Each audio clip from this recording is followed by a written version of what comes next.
નમસ્કાર મિત્રો, knowledge nest YouTube ચેનલમાં આપ સૌ મિત્રોનું સ્વાગત છે. મિત્રો, ખેલ મહાકુંભ 2025નું રજિસ્ટ્રેશન ચાલુ થઈ ગયું છે. તો રજિસ્ટ્રેશન અંગેની સંપૂર્ણ માહિતી આજે આપણે મેળવીશું. મિત્રો, 26/8/2025ના પરિપત્ર પ્રમાણે ખેલ મહાકુંભ અંતર્ગત જે રમતો છે અંડર 9, અંડર 11, અંડર 14 અને અંડર 17 આ વય જૂથની જે રમતો છે એનું ઓનલાઈન રજિસ્ટ્રેશન છે એ ચાલુ થઈ ગયેલું છે. મિત્રો, 29/8થી 22/9 સુધી દરેક શાળાઓ ખેલ મહાકુંભનું રજિસ્ટ્રેશન કરી શકશે. મિત્રો, અહીંયા જે સૂચના આપણને આપેલી છે એ સૂચના મુજબ પ્રત્યેક ખેલાડી મહત્તમ 2 રમતમાં જ ભાગ લઈ શકશે. કોઈ પણ ખેલાડી 2 રમત કરતાં વધુ રમતમાં ભાગ લઈ શકશે નહીં. એક જ KMKIDથી ખેલાડીએ 2 રમતમાં રજિસ્ટ્રેશન કરાવ્યું હશે તો જ ખેલાડીનું 2 રમતમાં રજિસ્ટ્રેશન માન્ય ગણવામાં આવશે. એક જ KMKIDથી 2 રમતમાં રજિસ્ટ્રેશન કરાવ્યું હશે અને વિજેતા થશે તો જ રોકડ પુરસ્કાર મળવાપાત્ર રહેશે. એટલે મિત્રો, ખેલ મહાકુંભની જે સૂચનાઓ છે એ સૂચનાઓનો અભ્યાસ કરવો ખૂબ જ જરૂરી છે. જે ખેલાડી પાસે જૂના KMKID હોય તો તેઓએ જૂના KMKIDથી ફરજિયાત રજિસ્ટ્રેશન કરાવવાનું રહેશે. અંડર 9, અંડર 11, અંડર 14, અંડર 17 ગ્રુપમાં શાળામાં અભ્યાસ કરતા ખેલાડીઓએ જ જે તે શાળામાંથી રજિસ્ટ્રેશન કરાવવાનું ફરજિયાત રહેશે. કોલેજમાં જે વિદ્યાર્થીઓ અભ્યાસ કરે છે એમણે કોલેજ મારફત રજિસ્ટ્રેશન કરાવવાનું રહેશે. અને જે ખેલાડીઓ અભ્યાસ ન કરતા હોય એ ખેલાડીઓ જિલ્લા રમતગમત પ્રશિક્ષણ કેન્દ્ર છે ત્યાંથી પોતાની જે વયજૂથ છે એ વયજૂથમાં રજિસ્ટ્રેશન કરાવી શકશે. મિત્રો, સ્પર્ધાની વાત કરીએ તો 9 વર્ષથી નીચેના જે ખેલાડીઓ છે એમના માટે 30 મીટર દોડ અને સ્ટેન્ડિંગ બ્રોડ જમ્પ. 11 વર્ષથી નીચેના જે ખેલાડીઓ છે એ 50 મીટર દોડ અને સ્ટેન્ડિંગ બ્રોડ જમ્પ. 14 વર્ષથી નીચેના જે ખેલાડીઓ છે એ એથ્લેટિક્સ, વોલીબોલ, ખોખો અને કબડ્ડીમાં ભાગ લઈ શકશે. 17 વર્ષથી નીચેના જે ખેલાડીઓ છે એ એથ્લેટિક્સ, રસ્સાખેંચ, વોલીબોલ, ખોખો અને કબડ્ડીમાં ભાગ લઈ શકશે. ઓપન એજનું જે ગ્રુપ છે એમાં એથ્લેટિક્સ, રસ્સાખેંચ, વોલીબોલ, ખોખો અને કબડ્ડીની રમતમાં ખેલાડીઓ ભાગ લઈ શકશે. અને 40 વર્ષથી ઉપરની ઉંમરના જે ખેલાડીઓ છે એ રસ્સાખેંચમાં ભાગ લઈ શકશે. મિત્રો, સીધી જે તાલુકા કક્ષાએથી જે રમતો શરૂ થાય છે એ રમતો 11 વર્ષથી નીચેમાં ચેસ છે, 14 વર્ષથી નીચેમાં એથ્લેટિક્સ, ચેસ અને યોગાસન, 17 વર્ષથી નીચેમાં એથ્લેટિક્સ, ચેસ અને યોગાસન. ઓપન એજમાં પણ એ જ રમતો છે. અને 40 વર્ષથી ઉપર સીધી તાલુકામાં શરૂ થતી હોય એવી રમતો છે ચેસ. સીધી જિલ્લા કક્ષાએથી શરૂ થતી હોય એવી રમતો કઈ છે તો 11 વર્ષથી નીચે એમાં athletics, swimming, skating, table tennis, lawn tennis અને બેડમિન્ટન. 14 વર્ષથી નીચેમાં સ્વિમિંગ, સ્કેટિંગ, જુડો, કુસ્તી, badminton, archery, basketball, table tennis, lawn tennis, handball, hockey, football, taekwondo, યોગાસન, કરાટે, આર્ટિસ્ટિક સ્કેટિંગ. તો મિત્રો, 17 વર્ષથી નીચેની જે રમતો છે એ પણ અહીંયા આપેલી છે અને ઓપન એજની જે રમતો છે એ પણ અહીંયા આપેલી છે. અને આ જે રમતો છે તમે હાલ સ્ક્રીન ઉપર જોઈ શકો છો એ સીધી રાજ્ય કક્ષાએ યોજાતી રમતો છે.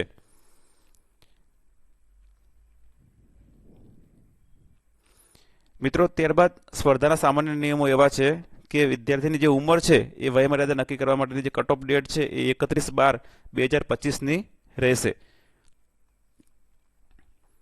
જે કક્ષાએથી સ્પર્ધા શરૂ થાય ત્યાં ટીમ રમતમાં માત્ર એક જ શાળાના વિદ્યાર્થીની ટીમ હોવી જોઈએ, જેના આચાર્ય અને શાળાનો કોડ નંબર એક જ હોવો જોઈએ અને બોનાફાઇડ વિદ્યાર્થીઓ હોવા જોઈએ.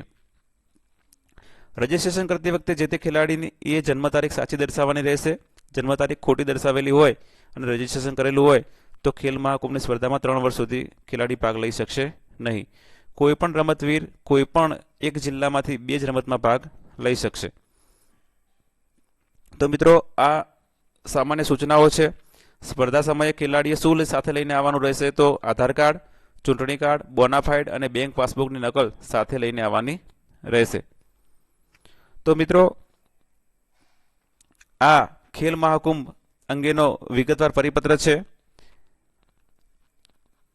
હવે ખેલ મહાકુંભમાં જે વિજેતા ખેલાડીઓ છે એમને કેટલો પુરસ્કાર મળવાપાત્ર છે તો તાલુકા કક્ષાએ જે પ્રથમ છે એને 1500 અને ટીમ હોય તો ટીમને 1000 રૂપિયા, દ્વિતીયને 1000 અને ટીમને 750 અને તૃતીયને 750 રૂપિયા અને ટીમને 500 રૂપિયા. એ જ રીતે જિલ્લા કક્ષાએ પ્રથમ નંબરને 5000, ટીમને 3000, દ્વિતીય કક્ષાએ વ્યક્તિગતમાં 3000 અને ટીમ હોય તો 2000, તૃતીયમાં 2000 અને ટીમ હોય તો 1000.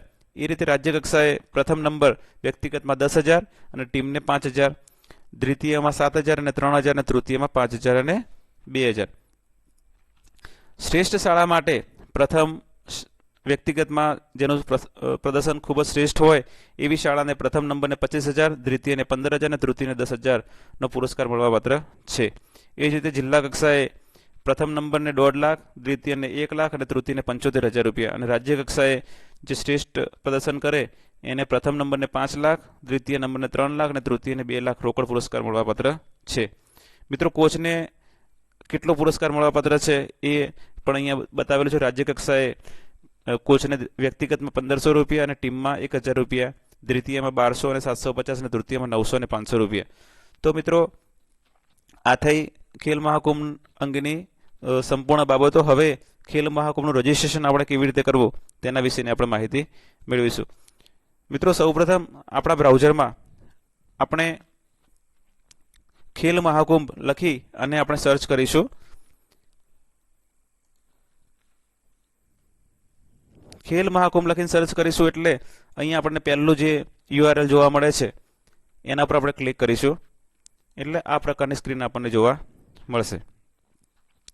મિત્રો, અહીંયા ઉપરની બાજુ તમે જોઈ શકો છો કે ખેલ મહાકુંભ લોગિન રજિસ્ટર. મિત્રો, મોટાભાગની જે સ્કૂલો છે એ સ્કૂલો અગાઉથી રજીસ્ટ્રેશન કરેલું જ હશે એટલે આપણે ફક્ત લોગિન કરવાનું રહેશે. અહીંયા લોગિન રજિસ્ટર ઉપર હું ક્લિક કરું છું એટલે અહીંયા લોગિન, નવું વ્યક્તિગત રજીસ્ટ્રેશન, જૂના ખેલાડીઓના જે KMK ID છે એનાથી કરવું હોય રજીસ્ટ્રેશન તો થઈ જશે. નવું ટીમનું રજીસ્ટ્રેશન કરવું હોય, જૂના ખેલાડીઓનો શાળા કોલેજ, આ બધા ઓપ્શન અહીંયા આપેલા છે. આપણે અહીંયા લોગિન ઉપર ક્લિક કરીશું.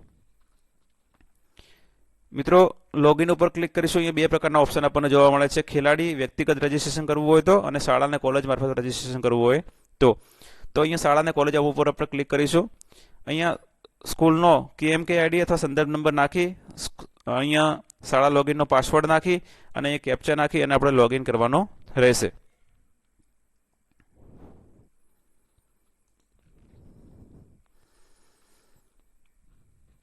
મિત્રો, સૌપ્રથમ વખત લોગિન કરશો ત્યારે શાળા અને કોલેજની જે પ્રોફાઇલ છે એ પ્રોફાઇલ અપડેટ આપણે કરવી પડશે. ત્યારબાદ આપણે આગળ વધી શકીશું. તો મિત્રો, અહીંયા શાળાનું નામ, શાળાનો ડેશ નંબર, શાળા કોલેજનો પ્રકાર, આચાર્યનું નામ, આચાર્યનો મોબાઈલ નંબર, વ્યાયામ શિક્ષકનું નામ, વ્યાયામ શિક્ષકનો મોબાઈલ નંબર, શાળાનો ઈમેલ ID, સરનામું, અહીંયા જિલ્લો, તાલુકો, ગામ, આ બધું એક વખત ચેક કરી અને આપણે અહીંયા સબમિટ આપી દેવાનો રહેશે. મિત્રો, તમે સબમિટ આપશો એટલે આપણી પ્રોફાઇલ છે એ પ્રોફાઇલ અપડેટ થઈ જશે અને આ પ્રકારની સ્ક્રીન આપણને જોવા મળશે. તમે અહીંથી નવી ટીમનું તમે અહીંથી રજીસ્ટ્રેશન કરી શકો છો. વ્યક્તિગત રજીસ્ટ્રેશન નવું કરવું હોય તો તમે અહીંથી કરી શકો છો. ટીમની યાદી તમે અહીંથી જોઈ શકો છો. વ્યક્તિગતની યાદી તમે અહીંથી જોઈ શકો છો. તો આપણે એક નવું વ્યક્તિગત રજીસ્ટ્રેશન છે એ આપણે કેવી રીતે કરવું એ આપણે જોઈએ. તો અહીંયા નવું વ્યક્તિગત રજીસ્ટ્રેશન છે એના પર હું ક્લિક કરું છું. મિત્રો, આપણી પાસે જૂની KMK ID હોય તો જૂની KMK ID ગયા વર્ષની અહીંયા નાખી અને શોધી અને ડાયરેક્ટ આપણે વિદ્યાર્થીનું રજીસ્ટ્રેશન આપણે અહીંયાથી કરી શકીએ છીએ. અને જો KMK ID આપણી પાસે ન હોય તો અહીંયા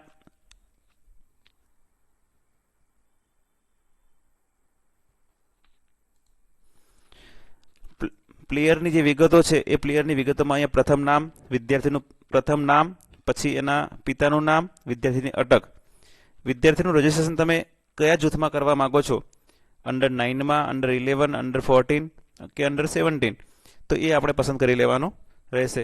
ત્યારબાદ વિદ્યાર્થીની જાતિ પસંદ કરી લેવાની રહેશે, પુરુષ છે કે સ્ત્રી છે, અને વિદ્યાર્થીની જન્મ તારીખ છે એ અહીંયા નાખવાની રહેશે.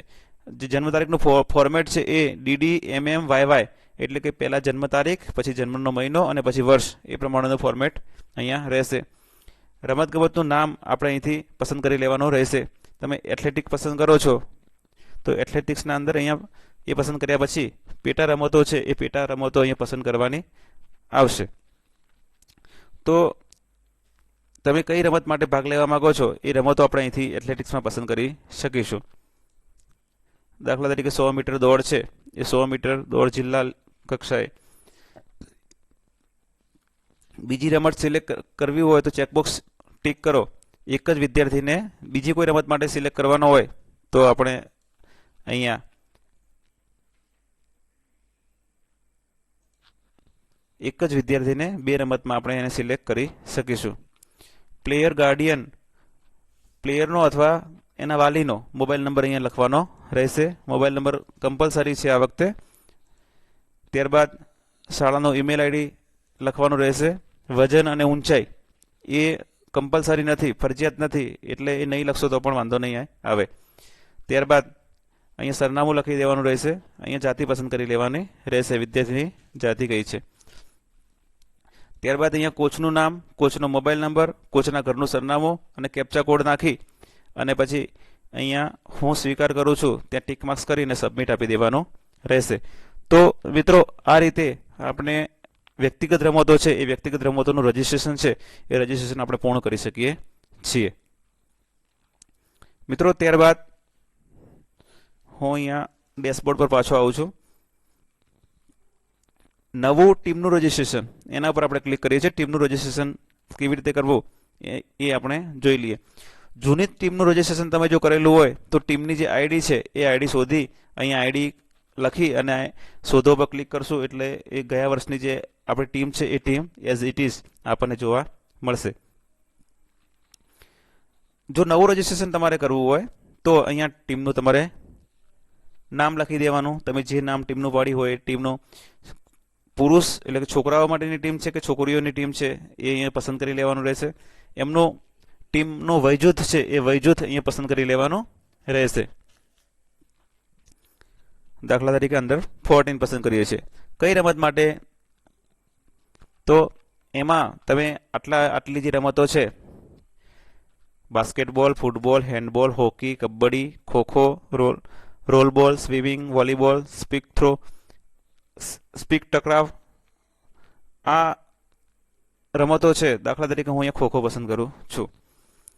અહીંયા પેટા રમતમાં આપણે ખોખો સ્કૂલ લેવલની પસંદ કરીશું. ખેલાડીની સંખ્યા ઓટોમેટિક આવી જાય છે. ત્યારબાદ અહીંયા આપણે જો વિદ્યાર્થીની તમને ખેલ મહાકુંભ આઈડી ખબર હોય તો તમે લખી શકો છો. ન ખબર હોય તો ડાયરેક્ટ અહીંયા વિદ્યાર્થીનું નામ, વિદ્યાર્થીના પિતાનું નામ અને વિદ્યાર્થીની અટક અને પ્લેયરની કાસ્ટ કઈ છે આટલું આપણે પસંદ કરી લેવાનું રહેશે. આ રીતે 12 ખેલાડીની વિગત આપણે પૂરી કરવાની રહેશે. 12 ખેલાડીની વિગત છે. અહીંયા વિદ્યાર્થીની જન્મ તારીખ છે, વિદ્યાર્થીનો ઈમેલ આઈડી છે અને વિદ્યાર્થીનો અથવા વાલીનો મોબાઈલ નંબર છે. આટલું નાખ્યા બાદ અહીંયા જે કેપ્ચા આપેલો છે કેપ્ચા આપણે એન્ટર કરવાનો રહેશે અને કેપ્ચા એન્ટર કર્યા બાદ અહીંયા હું સ્વીકારું છું ત્યાં આપણે ટિક બોક્સ કરી દેવાનો રહેશે અને ત્યારબાદ સબમિટ ઉપર ક્લિક કરવાનો રહેશે. તો મિત્રો આ રીતે આપણે આપણી ટીમનું રજીસ્ટ્રેશન આપણે કરી શકીએ છીએ. તો મિત્રો સમય મર્યાદામાં આપણી શાળાનું ખેલ મહાકુંભનું રજીસ્ટ્રેશન થઈ જાય તે ખૂબ જ અગત્યનું છે. આશા રાખું છું કે આ વિડીયો તમને ગમ્યો હશે. વિડીયો ગમ્યો હોય તો વિડીયોને લાઇક કરશો. Thank you.